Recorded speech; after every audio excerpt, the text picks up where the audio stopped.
You guys were on the money, especially with the Chris Weidman incident. I saw it. I thought they were legal knees from the jump. Well, it's hard for Miragliotta. Here's two reasons why it's hard for Miragliotta. First of all, he's a giant. Like, you have to understand, Dan Miragliotta is like 6'5", 300 pounds. He's a huge man. I mean, he's fucking huge. Like, he towers over most of the fighters.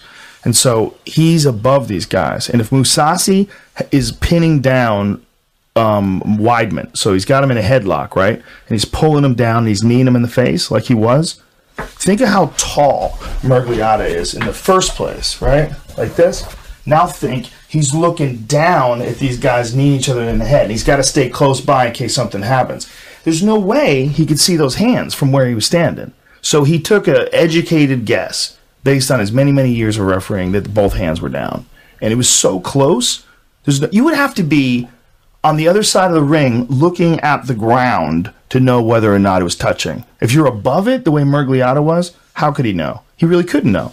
And it's not his fault. He's an excellent referee. No, the fault is that the Athletic Commission, under situations like this, doesn't use an instant replay.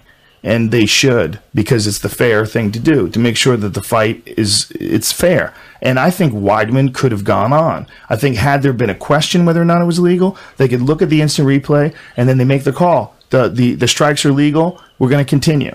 And you either continue them from the exact same position and say, ready, go, or you have a protocol in place. Like, you have to separate them, go back to your corners, and re-engage, which is bad for Mousasi, because Mousasi had him in a good position and was landing strikes. So it's impossible for Dan Miragliotta to be absolutely certain from where he was standing, as big as he is, looking down like that. I would just imagine it probably looked like Weidman's hands were touching. When we saw it in the replay, I asked them to show me different angles. Different angles, yes. I'm like, because at the first they said, look, it looks like it's illegal. And then I said, I don't see his fingers. I want to see his fingers. Let me see his fingers. And then when we went to one where you see his fingers, you could see Mousasi lift him up, which is what you're supposed to do. So the only reason why Weidman had his hands down like that is because he thought that could prevent him from getting hit. He didn't have his hands down like that because it's an offensive gesture. He's not like putting his hands down there because it's a next move. You know, what he's doing is he's dealing with the fact that Mousasi has his neck. He's dealing with the fact that he's getting kneed in the head, and he's thinking the best way to stop is to put my two hands down. Because, like, that's not a position that you would ever be in if you were trying to hurt somebody, right? So what he's trying to do is he's trying to stop the knees or figure out what to do and catch his mind, because he's been tagged a few times in this round. He got hurt, and those two knees hit him hard. And then the referee tells him it's an illegal knee, so he's like, okay, well, let me take this time to take a break. I deserve it. I got hit with an illegal knee. So in his eyes, he's doing what you're supposed to do if somebody fouls you. In his eyes, I got fouled. He doesn't know. He got hit with two fucking hard knees, right? They tell him it was illegal. He thinks it's illegal. So he goes on about it like it's illegal. So he sits down. Then the doctors come over and examine him. And then someone tells him, I believe it was John McCarthy, tells Dan Miragliotta that it was a legal knee. He's like, it was legal. I just watched the replay and he shows it to Dan. There's nothing Dan can do now. We've showed the replay over and over now to the people that were watching on pay-per-view, and we're like, they're legal. These knees are legal. This is just a mistake. And so then they don't know what to do. They don't really have a protocol in place, so they stop the fight. And they give a TKO victory to Gegard Mousasi, which is crazy, because Dan was in no way going to stop the fight right there. Like, it wasn't like Weidman was getting hit so hard. He was right about to stop it, and then they said, oh, those knees are illegal. They weren't illegal. But I was going to stop it anyway, so let's stop the fight. It's not that. No, it's the fight was going on, and it was stopped just because of a mistake by the commission, that they didn't understand. They didn't have a good protocol in place to start a fight up, and they don't have a protocol in place to check an instant replay under really, really difficult to discern violations like this, because it's really hard for me, a professional commentator who's right next to the cage. I'm right there, dude. I'm touching the floor where the cage is on, and I can't figure out if it's legal or not. I have to watch the replay. So Dan, in the heat of the moment, I mean, he's watching two of the best 185-pounders in the world, right? Gegard Mousasi's tagging Weidman. Weidman keeps taking him down. It's a fucking battle, man. It's a battle. It's a battle between two world-class fighters. And Weidman's got hard. He could have come back from that. He's taking those hard knees. Who knows what he would have done? He might have pulled guard and pulled Mousasi on top of him and got the sweep, and the round goes up. Look what just happened with Darren Elkins and that crazy comeback that he had. Did you see that fight that he had?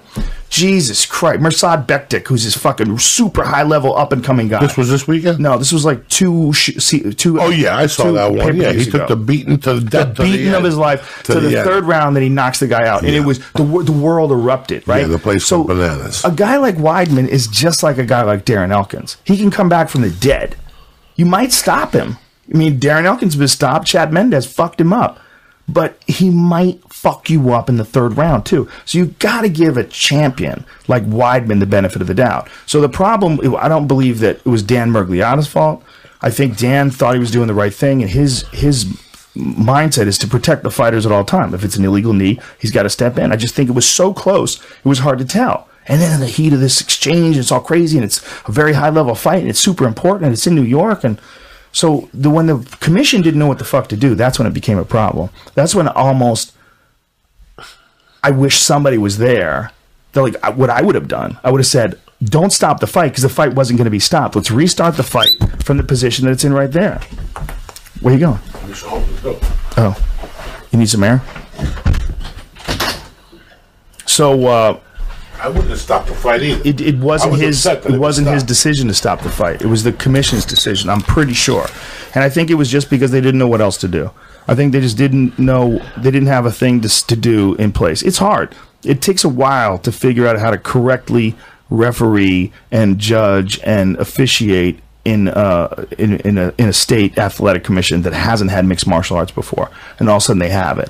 So you don't have a lot of experienced referees. The referees are going to have to come from other places, guys like Big John or Dan Mergliotta. And then the commission, unfortunately, even though the referees were in place that were really high level, there's a commission that's really not used to doing this, and it's not their fault. They just don't have the experience. Nevada State has it down.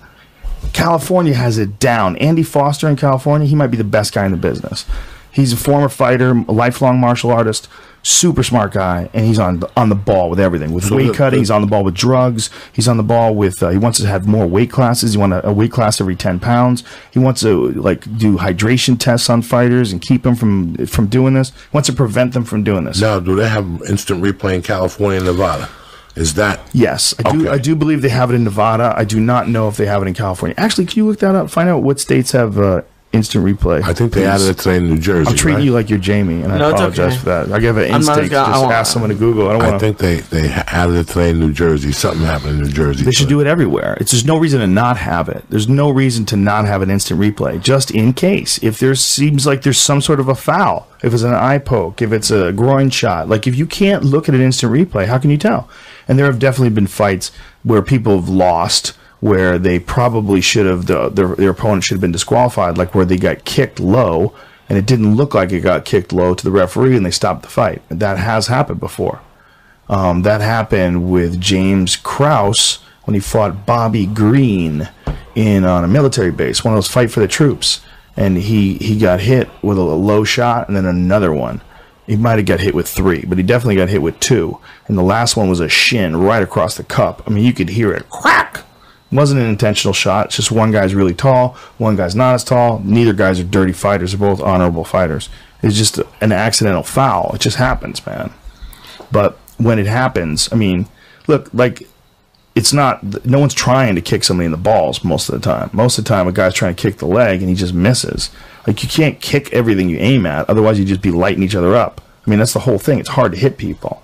So, like, that's why Anderson Silva kicked Chris Weidman's knee like that. He didn't want to. He wanted to hit him on the inside of the leg, but Weidman got his leg up in time, and then smash, his fucking shin bone snaps in half. That's easy. That just shows you one of the best of all time, if not the best of all time. My idea is like him and Fedor, the 2 greatest fighters that have ever walked the face of the planet. I give Anderson a nod, but it's probably a lot of it because I experienced him live in person. Maybe if I experienced Fedor in person, I would give him the nod, or maybe just call it a draw, you know? But even he couldn't stop from breaking bones by hitting the wrong things. Fedor broke his hand a couple of times. Anderson broke his leg. They all broke. Everybody misses. You can't.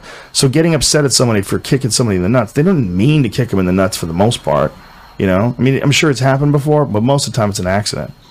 But I throw a leg kick, you move back 3 inches. It's that fucking Or easy. he's throwing a kick at the same time you're throwing a kick. That's more likely. I just kick guys in the balls all the time accidentally because I was short. because I was fighting guys who were tall, and I was 5'8", and these guys were like 6'2". We both kick at the same time. I'd kick them right in the nuts accidentally. Just happened. Just like if you're super aggressive, you're not allowing someone like openings. You just try to attack all the time. There's a lot of collisions. You know, when you have collisions, anything can happen. Like one guy kicks the same time you're kicking, and it's whoever gets there first. Whoever gets there first, whoever gets past, you know, knees and shins, and whoever sneaks it in there. It's just unfortunate for Weidman, unfortunate for Mousasi, unfortunate for the whole division. No rematch. I don't know if they will. Who knows? There might be a reason why one of them gets a shot at the title, or why Mousasi does. Yeah.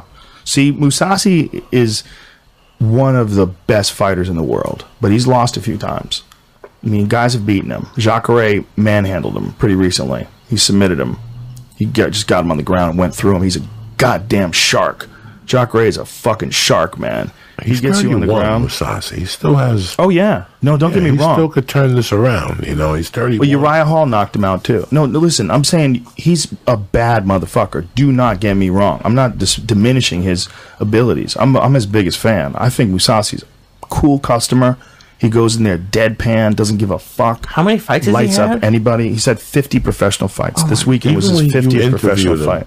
Yeah. He was fucking like... Cool as a cucumber. Super respectful. You know, he's very respectful of Chris Weidman, but said it like he felt it, you know. It's like, look, he said about Weidman, he goes, Weidman was gaming the system. He was trying to not get kneed in the head. That's why he put his hands down there. He didn't put his hands down there to fight. He was trying to get out of it. And then when he got hit with the illegal knee, he acted like he couldn't go on. He was hoping that they were going to stop the fight. That's Mousasi's take on it. So the whole thing is, it's unfortunate. Very interesting. But Mousasi's a bad motherfucker. You see how good a striker he is in that fight. You realize, like, wow. Listen, he took him down, but he kept getting up. And even in the scramble, when he mounted him, he fucking sluck out the back door. Yep. I was really impressed. He did his homework. So I thought it was all starting to come together from Mousasi. Like, I really thought... So we'll see the difference between Weidman, who's a really high-level submission artist. He's real high-level. I mean, he's a bad motherfucker, and his ground and pound is excellent. He's just really world-class with his wrestling and his ground and pound. And then there's another level of the matrix removed, and that's guys like Damian Maia. That's guys who just constrict. They get people like Carlos Condit and just constrict them, where they don't even have a chance. Do you see Oliveira versus Will? Oh my God. Will Brooks this weekend? Yeah. Same shit. Same shit. I was saying before the fight, I was like, Oliveira has a super technical ground game. Like, he's got submissions in all sorts of different ways. Calf